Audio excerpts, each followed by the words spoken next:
nation that we have seen from them at the Western Clash and in part 1 of Phase 2. So if they continue that style, then no matter what's happening on the Monkey side, it's going to be difficult. It's definitely not going to be an easy game for them, since the Leftovers just continuing where they left off. Abathur ban here for the Leftovers. Have we gotten much Abathur from the Monkeys? It's actually funny that they ban Abathur, because Monkeys usually ban it. Literally hate Abathur. I've never seen, like, I don't even remember when there was the last time they played Abathur, but they normally ban out Abathur on nearly every single map. So that the Leftovers would ban it, that's kind of comical. I'm trying to think back. It's the last time I seen Abathur. I think Make did it, but that was ages ago. That was ages ago. Well, this is honestly a ban that I don't get. If you studied anything on the left, maybe there is some kind of scrim information that they have. That's the only thing that can come up with. But normally you wouldn't scrim an opponent that you're going up against soon. So this is looking really like Leftovers didn't, honestly. Maybe Leftovers looked at drafts that were played by Monkeys, but didn't really focus too much on what they usually ban. Because again, Abathur is normally an insta ban on the Monkey side. So twice in a row now they banned Abathur out against them. Could just be staying away from full shenanigans. The Leftovers revisit Sergeant Hammer. They played Sergeant Hammer against Method yesterday, a style that continues to be popular in BOE, and the Monkeys enter back with the ability to find a way to get to Hammer, Muradin, and Genji for the first and second pick. And again, what did we talk about in the draft on the last map? The targeting against Remmer Baller. And now we have Muradin immediately in that first rotation. So going straight for that tank after Anubarak got banned out against him in the previous game, and Muradin picked away. So focusing the tank now in rotation number 1. Not necessarily a problem. We've seen that a lot. We have Diablo taken very early. We have seen a lot of early Muradin picks. Method does it too, since Benny excels with the hero so much. And Muradin is fantastic in the meta right now. But still an interesting variation right now, where you don't really know, okay, why is that happening? Do they feel they need to get the hero early for Remmer Baller? Or is it just something where they feel for the composition Muradin is so pivotal that no one else can really replace him here? And just for the sake of discussion and keeping dreams alive, if Monkeys were to revisit the Kel'Thuzad, having something that can dive in and finish up a kill when a combo comes out is helpful in that regard. And Genji can fit in with that, so yeah, throwing that out there. I mean, Hammer, Diablo, and Deckard Cain as a setup for Leftovers is already insane. That's something where you look at it, and this is similar to what we had on the last map. You switch out Diablo for Muradin, but I mean, that's just scary. Linked, giving him Deckard Cain for the second time, like, I'm not so sold on that. Karazim and Li Ming come out. Full reset combo. No Kel'Thuzad today. But we get another K with Karazim coming in. This means Leftover can't misstep. They have great setup, but if anyone is caught by themselves with a Monkey rotation, delete it. I mean, yeah, again, 7-sided strike against Diablo. If you are ending up in the spot where, let's say, he charges in too deep, he's dead. Yeah. There's no doubt about it. And then you have the show starting. But here comes a URL for the offlane. Again, tricky for me to understand why that hero was not banned out or taken. You already ban an offlaner with Blaze as you see Diablo, and then you're not picking URL. That's... I honestly don't get that. Draw. For Alex, Thrall popular today. Team Liquid showcased her, or him, especially after we saw Korea play it so much. What do you think? I'm a bit torn again on the choice to ban out Blaze and not pick your offlaner in a Nox rotation. It seems to me that they just wanted to deny Blaze because of the resets, because he can save heroes with Bunker. They didn't want to have Diablo and Blaze going up against them, which has been used in the past a lot. We've seen that towards the end of part 2 in phase 1. Just the URL against Thrall. Are you that okay giving URL up with Diablo? I mean, it's the extra armor on him. Mopsio is already incredibly powerful on the hero. Then you get the extra armor on that.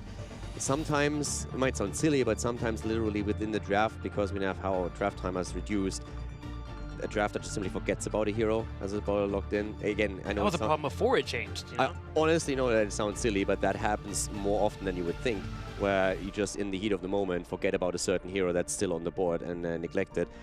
But I can see an argument with Thrall. I mean, Thrall is great at Diablo. We talked about this. The level 16 adjustment, the lockdown that you have after a Stormbolt with a Wolf as well. But When I see that setup for Leftovers, I am terrified. Well, let's go to game number 2. See how Thrall and Yrel will pay off on this map. On the left side, Maka playing Genji, Splendor on Karazim, Crosby on Li Ming, Alex Aproji on Thrall, and Rimmer to play Muradin. With an absolutely terrifying draft on the right side of the map, we have a Linked on Deckard Cain for the Leftovers, Billy Kidney on Phoenix, Potiballs on Yrel, Mopsio is playing Diablo, and we see Sergeant Hammer played against by DAB.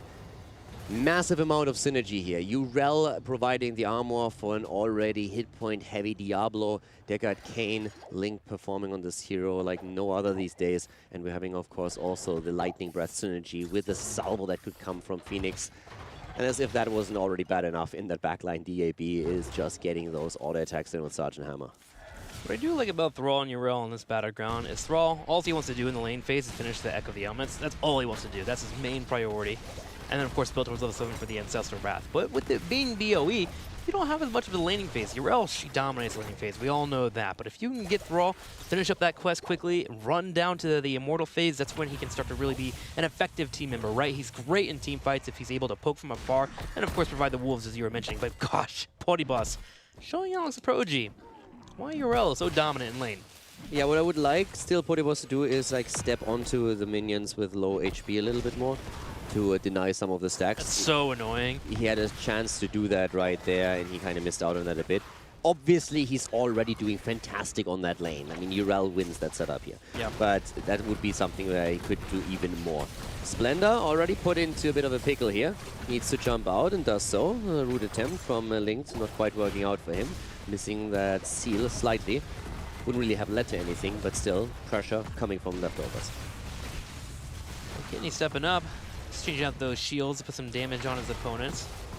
Already keeping them at bay. Genji has started to rotate towards the top lane, realizing that Alex may need some help. Actually, Alex going for a full engage. Genji will dash straight onto Yrel. And this is actually not looking to go. Yrel doing well in the top lane against Thrall. Yeah, Yrel is doing well on that lane. The bottom lane is doing well for Leftovers. Again, their draft is absolutely terrifying, and that's just showcased right here.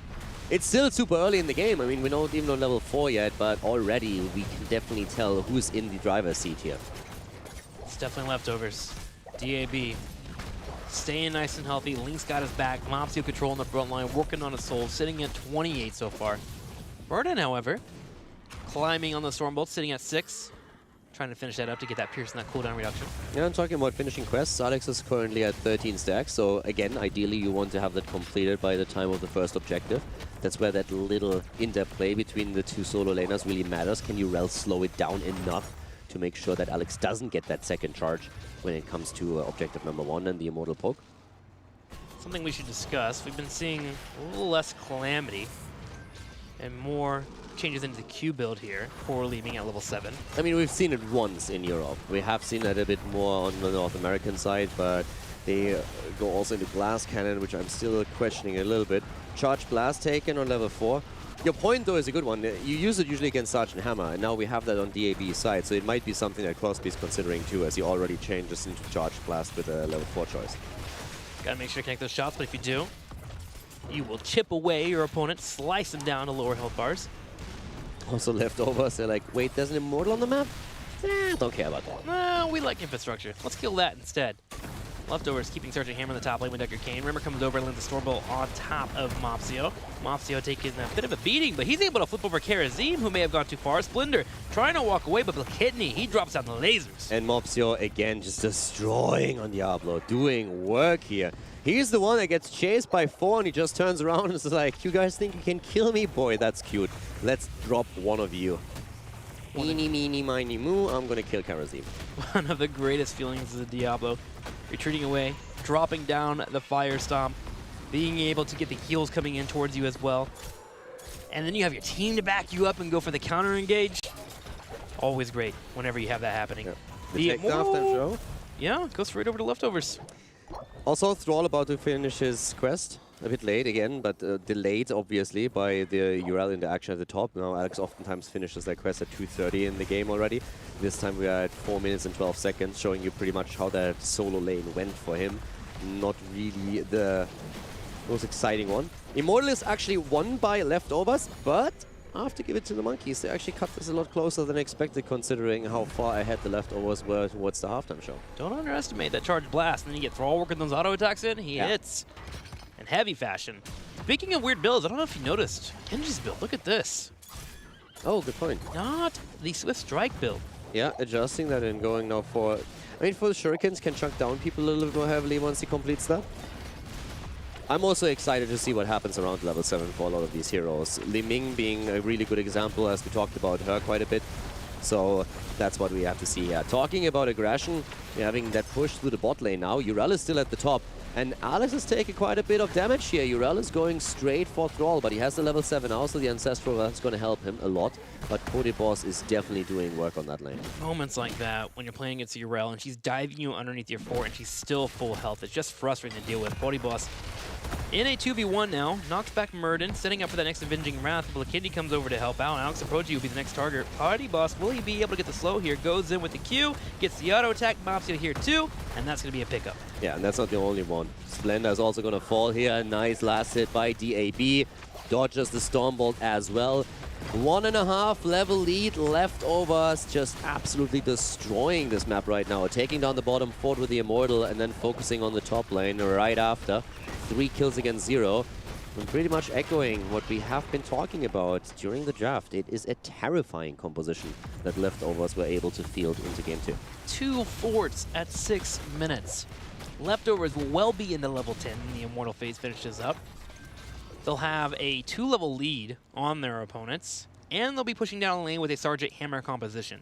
Are we getting to a point where this might already be game? Definitely. Level 10 is now in, and that means you can try and make a play for keep. Boss is just holding experience on the solo lane, and Monkeys are desperate. I mean, they are 4-manning the bot lane now because they need experience. So they're completely abandoning the top lane at this point. And that means we can definitely see a play for keep here. And that's exactly what Leftovers going to do. They're going to push this even harder. They're going to force Monkeys back, and then they have an easy shot at getting another Immortal here. This is something when you are getting destroyed so much in the laning phase, you have to offset the map. You leave one in the lanes being pushed on by your opponent. That way you can soak the experience. I mean, look at this. They're 4-manning the bot lane. I mean, Thrall by now is the only one that's back. But Podibus is still getting experience here, and the top lane keep is on half HP. We are 7 minutes into this game. 3 kills against 0, 2 forts down, a keep about to fall, a 2-level advantage, level 10, Immortal still on the map. They got it. There's the keep. Like, Monkeys are getting spanked so hard right now, they won't be able to sit for a week if that continues. Sending them back to the jungle. That's where they're going. That's what the Leftovers said earlier. They stated that publicly on Twitter and said it's time to send the Monkeys back to the jungle, and they're halfway there. Send them back to the jungle without any bananas. They'll be there hungry. Leftovers, turn around, take out the Immortal, put it down low on health. No one is nearby for the Monkeys. They can't even risk it right now, as they have to get 10 themselves. So halftime show connects. Finally, they hit 10. If you're a Monkey, you want to be a powerful gorilla. The Monkeys want to come in as 5 gorillas and just dominate. And right now, they're just a bunch of bonobos that are getting chased around by Leftovers. They're spider monkeys without their tails. Ah, I love it. That's so sad. It's a good one. It's sad, man. Here comes Monkeys. Trying to force the issue. Again, I think it really starts with the draft here. There are some strong heroes on the side of the Monkeys, but if you then compare it to what the Leftovers have, it is just too insane. And that's a problem, and it manifests itself. But now level 10s are there. This is the time to make a play, but not like this. They were trying to bait in Diablo. Diablo went for the Shadow Charge there with a 7-sided strike, but he gets turned around. Thrall being CC'd to death here as Alex Aproji falls. Splendor looks to be next as he has no escape here if Boss can get on top of him. I mean, we haven't even pointed it out completely as we see Splendor now nearly falling but barely escaping. But Diablo went into Apocalypse too and just used that here. So they're not looking necessarily just for synergy between heroes. It's just that in this case, Diablo is simply saying, boys, if we can go on them, we just lock them down with even more stun. We don't even need the Lightning Breath in the setup. And this is 100% Immortal. Again, top keep is gone. 9 minutes in, a keep is gone, another Immortal is picked. Is anyone doubting that this is going to be keep number 2? Monkeys would have to really put... What Monkeys need to do right now, what they are going to try and do is move past the Immortal and try and get a kill. That's the one way they can deal with this, maybe. But they are, again, a talent behind in a few seconds. There it is, level 13 for the Leftovers. And this is going to be tough. They went into Sundering, and I like that. If they can get a Sundering isolation into a 7-sided strike, maybe they can blow someone up. But this is going to be incredibly difficult. Sergeant Hammer sieges up and starts to dish out the pain. Here's Oxyprogy, positioned for his Sundering.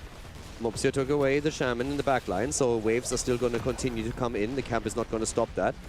Mopsio double checking here, the side, forcing Thrall back, so that means there's no Sundering flank coming in too. He will have to go straight up into this.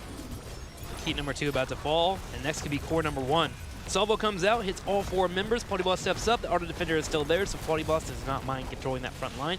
Rimmer trying to find the opportunity to dwarf toss in. There we go. Jump straight in. They go straight from Mopsio. Here's 7-sided strike. And he's, of course, not falling. Mopsio just has that resilience, and they're going in again. They stay a while and getting wrecked here as 4 are being hit. Perfect shutdown of that play. And now, again, Phoenix moving in. Splendor is low. The stuns come through. Diablo is in. Goodbye, Genji. Goodbye, Thrall. Both of them are gone. And so is the core and the hopes of the Monkey Menagerie to start a comeback in game number 2. Battlefield of Eternity, 10 minutes and 30 seconds. It's all the time that it took for the Leftovers to get win number 2. Not much to say. A Sergeant Hammer composition.